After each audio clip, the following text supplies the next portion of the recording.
2 3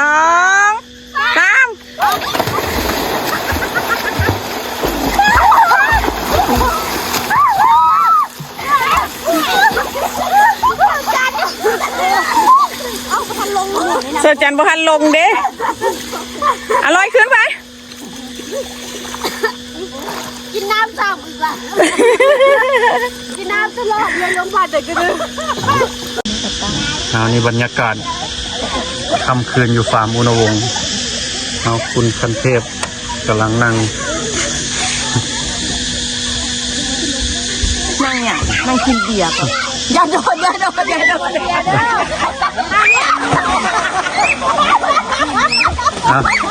สร้างน้ำตก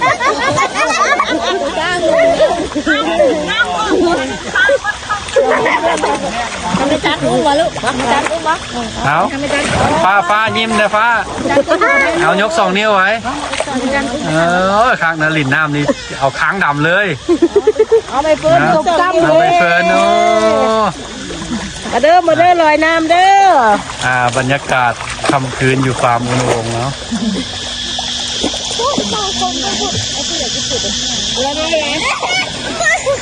มาเอาออกคุณนั้นออกกันนั้นแน่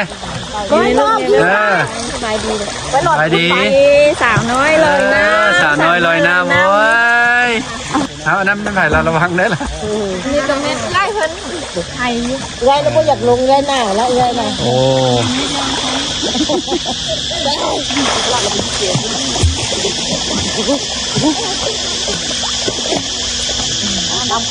อันนี้เป็นบ่าเนาะ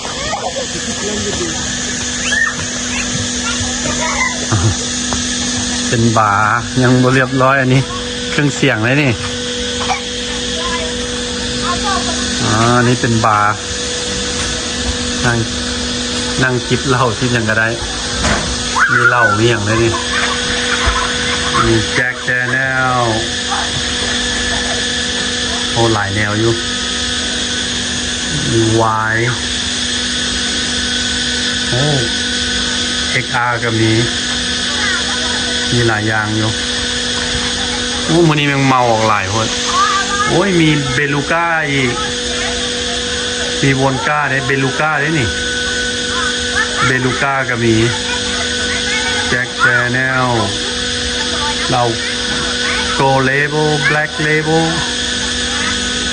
นี่มีหมดอันนี้เป็นบรรยากาศค่ำคืนนะอยู่ฟาร์มอุณวงศ์เขาอันนี้แม่นพนักงานเขาอยากมาลอยน้ำมือนี้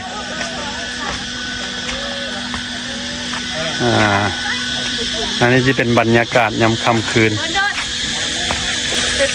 ชิวๆอยู่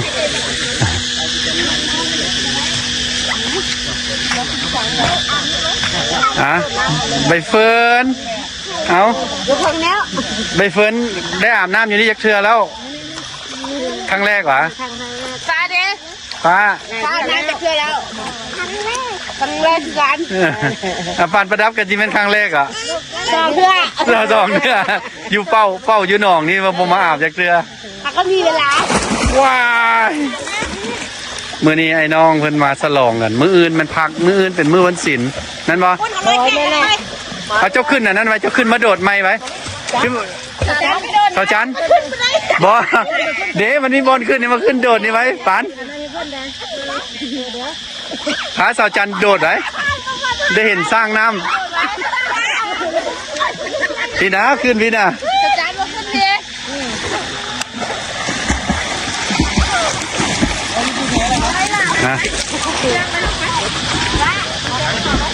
อันนี้ผู้จัดการสวนนี่ผู้จัดการสวนอันนี้ผู้ซอยแบงอันนี้นี่ผู้คุมเรื่องอย่างผู้จัดการกวางเอาเลยนะเบิ่งกวางเนาะเลี้ยงกวางเลี้ยงนกเลี้ยงกวางเลี้ยงนกอันนั้นกวางกับนกแล้วมันมอบไปเพิ่นเพิ่นคุมเรื่องกวางเรื่องนกนั่นแหละเป็นอะไรกวางออกจากโตแล้วเดี๋ยวนี้26วะไม่ได้26แล้วมันดูยังจากมือแล้วมันบาดในบ่อนนี่โอ้เป็นเดือนเลยนะ บ่ฮอด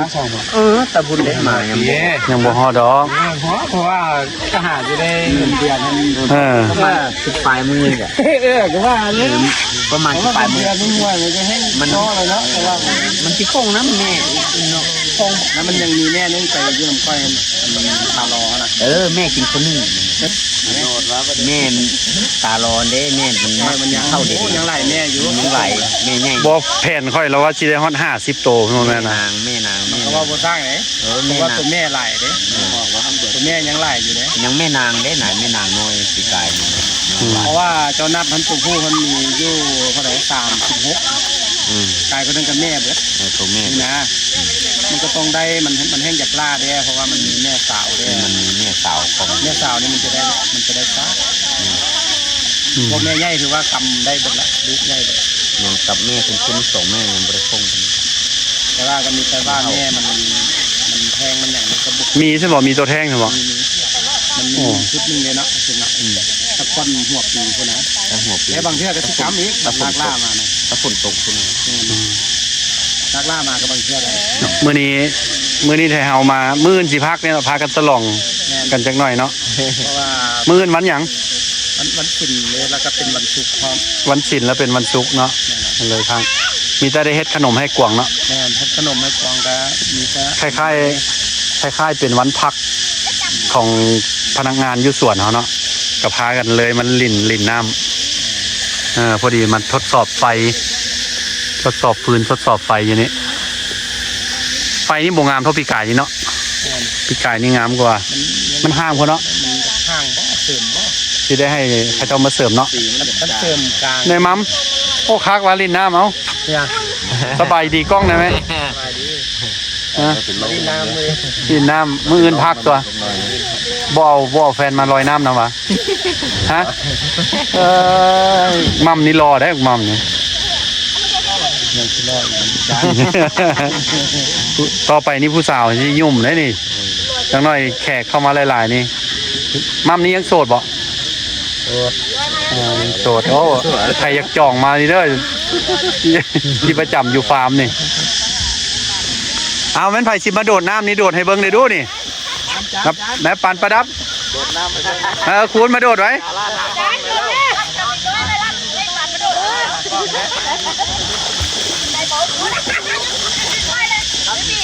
เอาปันประดับขึ้นมาเด็กน้อยอยู่ฟังก่อนเบิ่งตัวสร้างโดดน้ำก่อนเนาะน้าฟ้าเบิ่งตัวสร้างโดดน้ำก่อนน้าฟ้าเนาะไปขึ้นมาเลยเอาปานประดับขึ้นมาเอาก็จีเป็นผู้ไทยหู้ใหม่เนี่ยเอา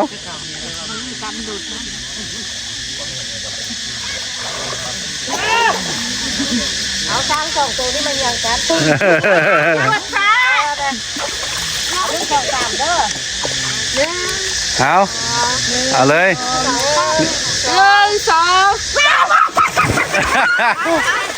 เอาหลอกกันแล้ววันนี้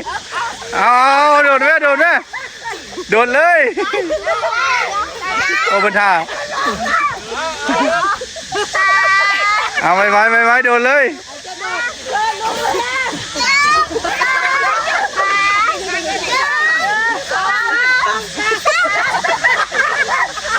มื้อนี้คล้ายๆเป็นวันพิษของพนักงานอยู่สวนอันนั้นคล้ายๆมันเป็นวันพักเนาะเพราะว่ามื้ออื่นเป็นวันศิลป์เขาพักวันศิลป์เขาบ่ได้พักวันนั่นน่ะเขาบ่ได้พักวันอันนั้นแม่นบ่แต่วันศิลป์มีโอกาสดีแล้วเลยมาลอยโอ้รถสร้างใหญ่ลง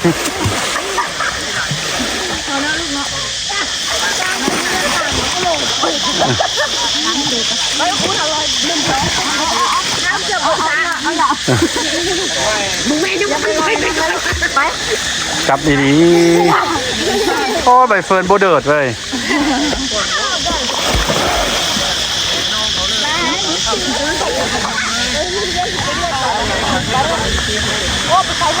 มันบรรยากาศค่ำคืนอยู่ฟาร์ม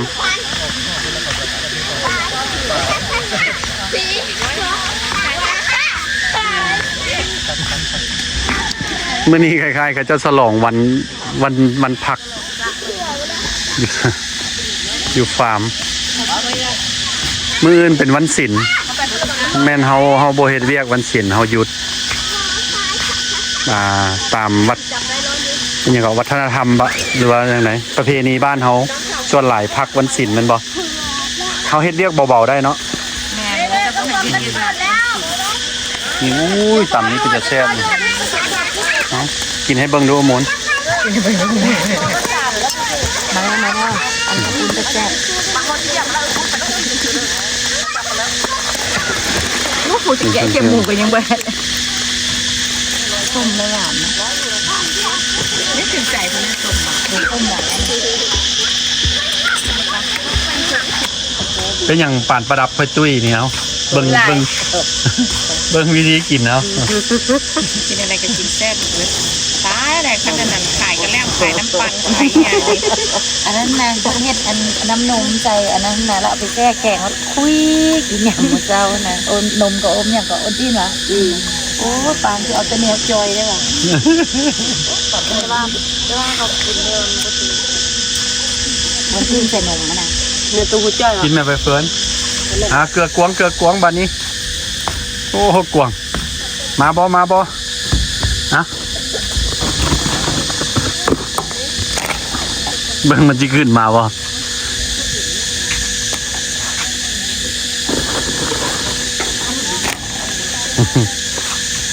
เอาจะขึ้นมาบ่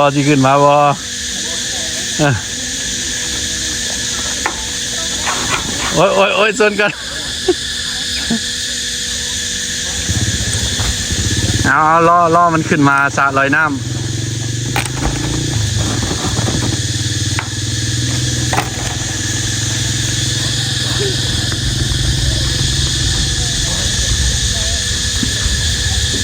เอาที่ลองล่อมันขึ้นมามันที่มาบ่ขึ้นมาบ่าปานหมูหันงามด้วยนี่นะเขาไปใส่เรื่องมาซาตอนบูเบนตอนนั้นฝนว่าจะกันตอนนี้ยังเหลือตอนเด็กเหลือแต่นี้2 ตัวบ่ค่อยเห็นกวางมา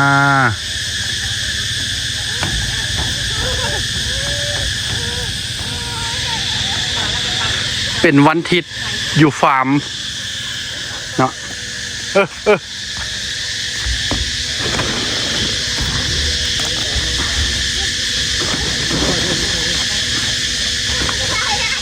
ถือว่ามื้อนี้เป็นวันอาทิตย์อยู่ฟาร์มพนักงานอยู่สวนก็พากันกินข้าวครีมสะลอยน้ำบรรยากาศดีมื้อนี้บ่ฮ้อนอยู่แต่ว่าตอนแรงมาก็เย็นอยู่เนาะขนาดบ่ได้ลอยน้ำมันก็ต้องยังเย็นบ่ได้ลองเครื่องเสียงเหรอบ่อันมื้อหน้าพุ่นนะมื้อหน้าขลองมื้อนี้ลองสระลอยน้ำกันลองสระลอยน้ำเอาขึ้นมาแล้วแม่อาจารย์สาวจัน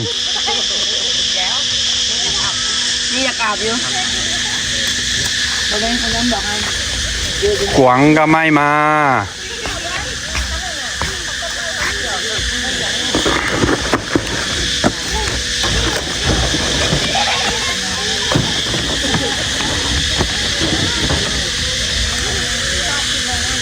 โอ้คิดว่ามันชุดรอโบแมนเนาะ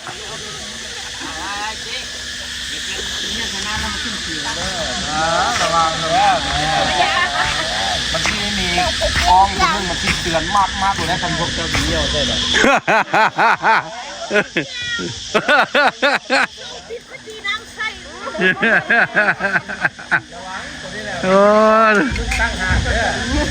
ถือว่าสระลอยน้ำนี่มันรุ่นทันสมัยได้สาวจันกันเจ้าเหี่ยวเราหูเราได้เจ้าเหี่ยวเราหูเราได้เอ็นบอไป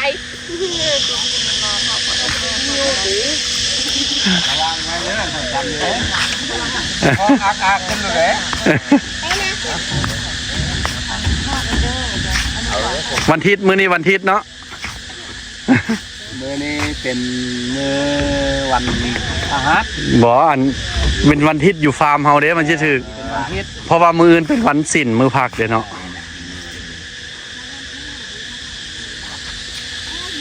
เด็กมาละไอ้ข้าวปุ้น รถออกทั้งสองแล้ว มื้อนี้ล้นเเลือดออกแต่สวยพุ่น เนื้อเป็นตัวได้แบบนี้